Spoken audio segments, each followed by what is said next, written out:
I was gonna say, man, I posted, I want to say yesterday or the day before. I just wanted to remind people that Eminem's terrified of the game. Is that where we are on the show? I mean, Is that where we- I would be remiss to say so. I mean, because it's like, look, with anybody else, if there was a No, battle rap let's. record out there that's 3 weeks old, we would be like, where's the response? Where's the response? But for whatever reason, we let Slim Shady get away with this. The real Slim Shady, that is. And I have nothing else to deduce from this other than the fact that Eminem is terrified of getting into a war of words with the game. I don't want to hear him being the bigger man, Fallon. He's never been the bigger man in any situation. I never want to hear that notion that, oh, nobody wanted with Eminem. Why ain't nobody ever come at Eminem? Well, here it is. Nothing. Silence. Just like I predicted. He's not going to respond. But what I'm going to do in this situation, I'm going to dead that whole talk that nobody ever wants it with Eminem. That talk is done. So every show that we don't get an Eminem diss record, I'm gonna acknowledge this. I'm gonna give it at least to what is it? We about to be in September. I'm gonna give it to October. You know what I'm saying? But every show, I'm gonna remind you guys, Slim Shady is terrified of the game. The real Slim Shady, that is. I gotta clarify. Okay. I want everybody to know the way this show goes is that Mike and I really just talk about what our starting topic is, and then we freestyle all of our transitions because we just feel like it's more natural. Totally wasn't ready for that transition though. Like you wild. People talking about he shouldn't respond. Why shouldn't he respond? He responded to fucking MGK. So y'all really gonna sit here and put MGK over the game? Alright, if that's is that what we doing? We gonna say That's that not. That should MGK not be is what over the we're doing. game? Come No, on, man. I'm going to entertain this, and then we're going to transition somewhere else. Okay, yeah, I've already no. told you that I feel like Game is a reputable and respectable enough MC. If he's dope enough that Nas does all these records with him, and that Jay-Z is taking shots at him, that means he's nice. I mean, he sold so many records. If you want to go to the selling point, he has classic albums. He has hits. He's been in the game, no pun intended, nearly 20 years. Extremely active. He's always somewhere in the album of the year discussions. He's been consistent with his shit. Honestly, and you know me, I'm a 50 fan, or I like 50's music. His catalog has surpassed 50 Cent. So, on what That happened level a are while ago. people Happened a saying, while ago. yeah, on what level are people saying that he's not worthy of a response from the almighty Slim Shady? Come on, man. Probably 50s fans and Eminem He fans. would lose. He's not responding. I'm going to be clear. He's not responding to this record because he would lose. It's very problematic. It is what it is. DJ Bruce Almighty with the super chat says the super team talk is crazy. Who won alone? Nobody. Nobody. Nobody. It's a Hold team on. sport. Mike, I was just watching. This is how vicious Larry Bird was. Kevin McHale set the Celtics record of 56 points and went out with a few minutes left. And Bird was talking shit to him, like, because they were competitive with each other. Like, I don't think you understand. Yeah. Kevin McHale was good enough that he could talk shit to and with Larry Bird. You know what I'm saying? Even though they played together. Like, Mike, Larry Bird literally went out against the Hawks like a couple nights later. Is when Larry Bird got 60 points. You know what I mean? Like, those were the type of players that played together in the 80s on the Celtics teams that everybody reveres so much. It's like, no, they had two guys that in their prime could go get 60. I mean, let's Kevin look at it McHale like scored this, 56 Coop. points and left with a few minutes left. Larry Bird was down here calling shots on Dominique and the whole team. Let's look at it like this, Coop. In the 80s, you had Bird, Without the McHale, three. Parrish, Dennis Johnson. And then on the Lakers side, you had Kareem, Magic, Worthy. All these guys are number one picks, by the way. You know what I'm saying? All of these guys are First number one ballot picks. Hall of Famers too, Mike. Yeah, straight up. These are the First ballot teams. Hall of Famers. These are the teams that won championships. Then you move on to the 90s. You got Jordan and Pippen, possibly the most famed duo ever, right? And then Shaq after and these Kobe. guys, you got David Robinson and Tim Duncan. And then you got Tim Duncan, Parker, Ginobili, right? Then you Shaq and got Kobe. Don't Kobe forget and Shaq and Shaq. Kobe. Like nobody wins alone. It doesn't happen that way. And you don't even have I think the closest we've seen to a super talent and somebody who might have been viewed as lesser than, which I think is unfair, is Scottie Pippen and Jordan. Jordan has kind of put this notion out there for people just because of how transformative he was for the game as an individual and as a brand and everything that he did. He gives that notion to people that he won alone, that he didn't win alone. Hold on. And I mean, even if Scotty's you look at man, Last Scotty's an Dance, animal, man. oh yeah, People for man. honestly, at the time, there weren't small forwards that were built physically like Scotty and had the physical abilities that Scotty had. They weren't fast enough and long enough to guard Magic. No. When it mattered. No. Consistently.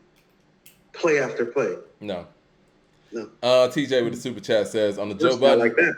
He said on the Joe Budden podcast they felt Tupac would beat Biggie and Nas in the verses, but felt Jay would beat them all. Any thoughts? I don't think Jay-Z would beat Tupac in the verses. Now I can understand people saying that Tupac could beat Big and Nas. I can see that. But if Pac plays Dear Mama, what Jay got for that? I'm about to say if he's beating Big and Nas, guess who else he's beating too? That's how that goes. Exactly. Because I really want to see on paper, though, how people think that Jay would beat Tupac in the verses. I want to know how people think he could. We ain't got past it. Can he beat Big or Nas though? Like how do we get the Pac? Like that's like how we get there? Because I told you, Pac's like the real problem out here. Because his songs hit you in a way, in a manner that it's hard to say. It's like that song's better. It's like, but is it though? Like, what if Pac like hit you with all like his real shit? Like, what if he really played like Brenda's Got a Baby, Pour Out a Little Liquor, Dear Mama, Temptations, So Many Tears, or a mega hit like Rider, No More Pain, I Ain't Mad at You. Like those are the fan favorites. But what if he goes super commercial on some California Love? What Jay got for California Love for real? You gonna play Give It To Me? That ain't gonna do it. Yeah. Keep your head up.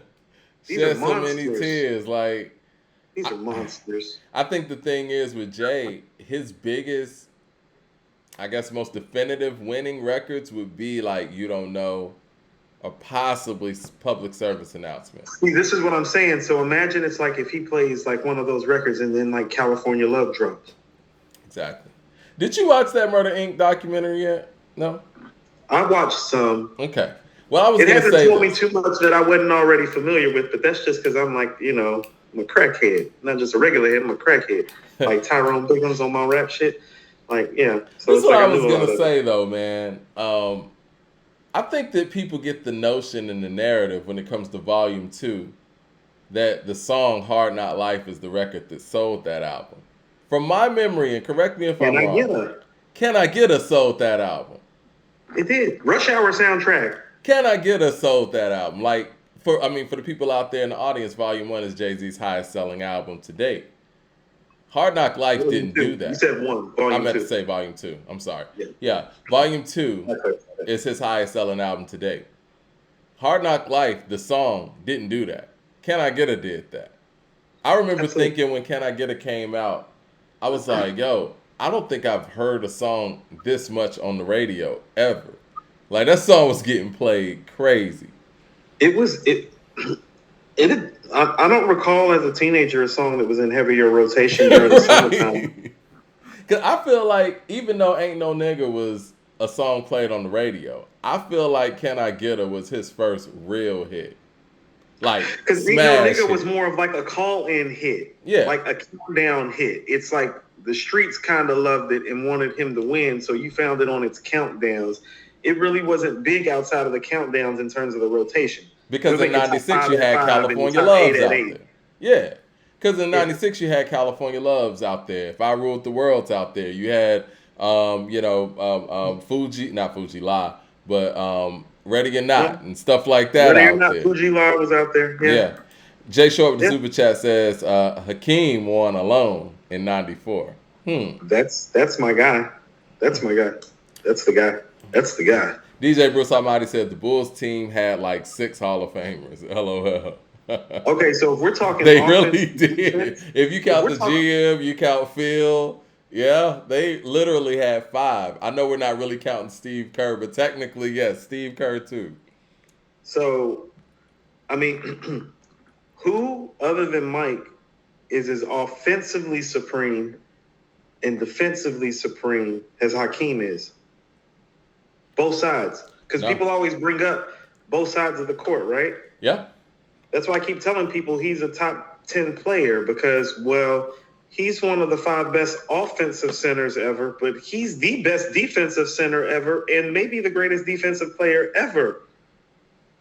You're right. I mean, I So don't the think greatest any. defensive player ever can go get you 25 to 35 in like 5 blocks too.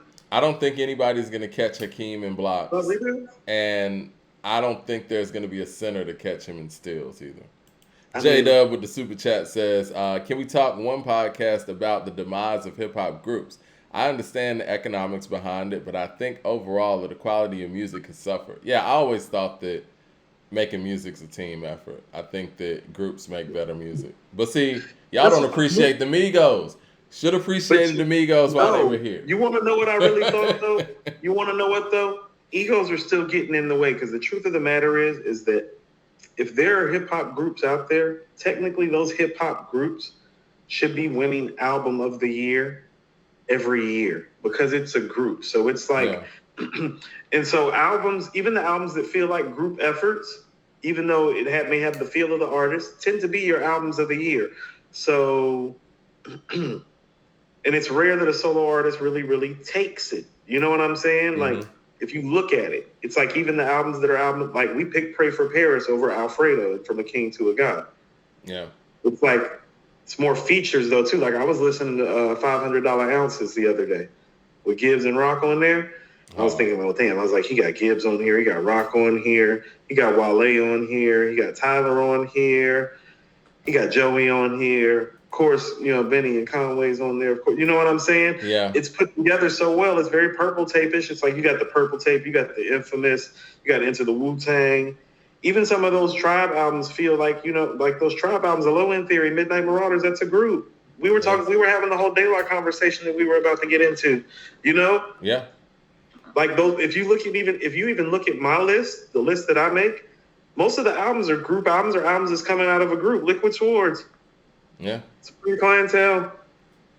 Purple Tape. Honestly, man, that's why it's not even really fair to put group albums up against solo efforts because you can hear a difference between a Tribe album, a Cast album, and a Public Enemy album versus what do you do any about Wu-Tang solo Clan? artist. What do I feel about Wu-Tang? Wu-Tang Clan? I think Wu-Tang is, I think it's impressive for the, well, first of all, there's not a group where you have that many members that rap on that level, right? That's number one. But number two, I think it's impressive how they're able to segment individuals into songs. And I don't know if we've ever really gotten a formula of how they figure out to put who on what. No, I mean, I think that might be where RZA really does need to get more credit. But even their thought processes, like I was listening to Cream today. It came on while I was taking Sade to work. And I was thinking to myself, you know, the incarcerated Scarfaces thing comes from Deck's verse. And I'm thinking to myself, was Ray in the Yo listening to Cream when he came up with incarcerated Scarfaces? Because that's not his bar. Yeah. What are these guys doing? It sounds like magic. Like as a grown man still, I'm still like asking myself questions while I'm listening to Cream. It's like, is that why Ray made it? Like, was Ray listening to Deck's verse and like, yo, Deck sound ill on here and taking that incarcerated Scarface's line? Because it said backwards, you know, Scarface, incarcerated, Basin, going upstate, my destination, you know? No. It's like, is he taking that and freaking, like, that's what I mean. Like, so how do you parse out their stuff when it's like, well, that's my man, so I'm going to take his bar and I'm literally going to flip it and turn it around and turn it into the best solo record that I ever did. You know, it's some Wu-Tang shit. It is. I know when the Dungeon Family was putting together their compilation album, they said they had like a sign-up sheet for like who was going to be on what song, and they had people sign up for whatever song they were going to be on. At least I remember them telling that story in an article when that album was coming out. I don't know, man. Maybe it's just a feel because you feel like you got 9 members in that group that can rhyme crazy, and they hear a beat like Cream. How do only 2 of them get on it? And how does the guy who is the most charismatic and the star of the group just end up on the hook? No, that's what's beautiful about that record is I think the guys who needed to. Yeah. Okay, so I've always been a big Styles make fights, and so that beat is heavy and moody and brooding. You know what I'm saying? And so you want somebody vocally to pierce through that vocally. In my estimation, like my ear is telling me if the beat is heavy, and because I think the hook was made before the lyrics were. And so I'm thinking the depth and the baritone of Meth's voice, the depth and the heaviness of the beat, how haunting it sounds. You want the voices that are going to pierce through it. Well, the 3 most piercing voices in the clan are Ray, Ghost, and Inspector. Mm-hmm. You know what I'm saying? In terms of like when you hear them, Ray comes off so brilliant on this track. Like when I grew up on the crump, it sounds like he's supposed to rap to that beat. That's where RZA's a genius because it's like, no, he probably heard that and knew that. And then it's like Deck. No, vocally, they're the guys for the track. That's part of why it's one of the best hip hop records ever. It makes sense to hear them and just them on that track with Meth on that hook. It's beautiful. It's teamwork. It's when it's running the triangle offense with Rodman and Scotty and Mike. Like you said, I mean, I think that's where we really got to give RZA all kind of props because there's not other producers that have had to deal with having that much talent and telling out of those 9 guys, no, we just need you 2 for this record. You know what I'm saying? Because I'm sure all of those guys have on the first album. And let's just say hypothetically, and I've never heard this theory, but let's just say, because if I was RZA, this probably be my process. I'd be like, look, all of y'all write a verse to it. I'm picking the best 2. Let's just say hypothetically that was the process. Even that's great. You'd be there all day. How you gonna do that? It's Wu-Tang Clan. Yeah. See, he couldn't do that. It's Wu-Tang Clan. You're gonna be there all fucking night trying to figure out who's got the best run. Right. Or who has the most fight. fitting. They're gonna end up fighting each other if you do that. Yeah. Jermaine Young with the super chat says 76ers, screwed up Larry Hughes' instead of Dirk or Paul Pierce. Oh, okay. So they drafted Larry Hughes over Dirk or Paul Pierce. That was the draft for him, which would have prolonged AI's career, and he would have won a ring or 2. Ooh. Yeah, that's a big misstep. There we go. Thank you. Drafted Dirk. There we go. Thank you, Jermaine Young. See, there's always those situations, and when those organizations get those things right, then we end up saying, oh, such and such got however many rings. But if you look at all of the great talent, especially the number 1 picks that were rightfully number 1 picks, we can go through any of those drafts and find situations like that. But listen, Dirk is literally tall enough and big enough of an offensive threat and a talent that his Iverson wanes. He's be willing to give him the ball. Like Dirk is that good. You get what I'm saying? That's what I mean. Dirk's a first ballot. Like a lot of people think Dirk is better than KG. I don't agree with that. But that's the caliber of player he is. Iverson needed somebody like that. Yeah. I mean, listen, I don't think Iverson had a problem with passing the ball. I think that he just didn't get the personnel for somebody that, was contrast to the way he played, i.e., didn't need another guard. If he had a big forward, power forward, or a center to get the ball to that was offensive, he would have done that. He always talked about wishing that he played before the knee injuries. How about that? Like Iverson and Webber before Webber's injuries. You feel me? Right. Well, he's always talked about wishing that he played with Shaq, or he's alluded to that. I mean, so in that era, and I don't even feel this way about McGrady, but there was like a 3 or 4 year period where I felt like you could have swapped Iverson and Kobe and gotten the same results. Definitely, I agree. Oh no! You're talking about the first couple of championships with LA. Yeah, the first 2 for certain. Oh, the first 2, if you can swap Kobe and Iverson, it's the same thing. No question. I would even go a step further, man. I feel like if they would have still had Eddie Jones as shooting guard, they would have 3-peat. Shaq was unstoppable. You went through the stats in one of our shows. It is what it is. You don't want no smoke. People don't understand. It's like the people that I saw play that it's like were clearly better than everybody else were Michael Jordan, Shaq, and Hakeem. Like those three guys specifically, like just better than everybody else when they were at their best. Akeem, man, you saw what Akeem did to David Robinson and Shaq, man. You saw that. We lived that. Don't act like the people be acting like that. No, that happened. And you It's know like what? Akeem did that on. Those are two top 25 players that he undressed. Yeah. And Akeem He did that undressed on them. And he did. And Patrick Ewing actually played him better than those two did. That was what was crazy about that. Patrick played better against Hakeem than David Robinson and Shaq did, but he lost